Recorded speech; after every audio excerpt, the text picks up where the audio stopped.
such as target date funds. Those are the ones that are usually in your retirement accounts. You can also choose a singular ETF that has a mix of... You can choose a singular ETF. There are many out there. There's one called VTI. There's one called VOO. There's SCHD. There's a lot of different ticker symbols for different investments. But the issue I see is, what if you retire and that fund is down? Let's call it 10% because markets are just down 10%. You're going to have to sell something to be able to generate income. You're going to have to sell that fund at a loss. And if you said, I have large US large caps, over here, so like the S&P 500, and small caps or small cap value or international funds over here, and US is up, but international is down, well, you might go, maybe I'm going to not sell what's down and realize a loss. Maybe I take from the US large caps that have done well. And then it might flip. And now you might want to pull from this when it's done well. So now you're not having to sell things at a loss because you have diversification. Listen to what he says here about this one fund.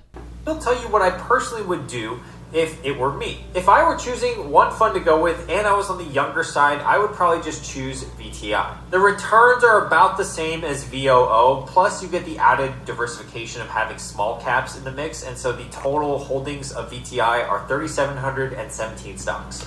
So 3,717 stocks. VTI is a total stock market ETF that is 100% equities. Now, if you're going to retire and you want to retire next year and markets go down 40% and you now have $1 million right now and now you look in your account and there's $600,000, that won't be a good feeling. So for most of you, a VTI is not a good fit. It depends on where you're at in life and the stage that you're experiencing. What investments could you possibly support?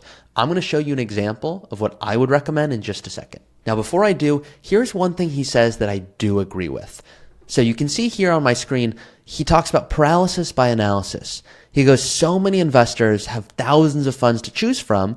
There's so much market noise saying, what should we do? That when you have all these choices, it's harder to choose. So it's better to just choose one, because if not, you just won't invest at all. And there are so many people missing out on so much money because they don't know what to do. What he's trying to do is say, look, I want you to get started on investing. Could you do just one ETF? Maybe. Is it optimal? No, but you could do it. Is it the best thing ever? No, but I often will tell even my partner, fiance now, when we're at the grocery store, I go, look, I know there's 6 different options for eggs. There's pasture raised and free range and cage free. And look, we just need some eggs. So we've got to pick one here. And they're like, well, we haven't done enough research. How do we know which one's the right one? So I'm just using eggs as an example, but I want to make sure you guys aren't doing the paralysis by analysis.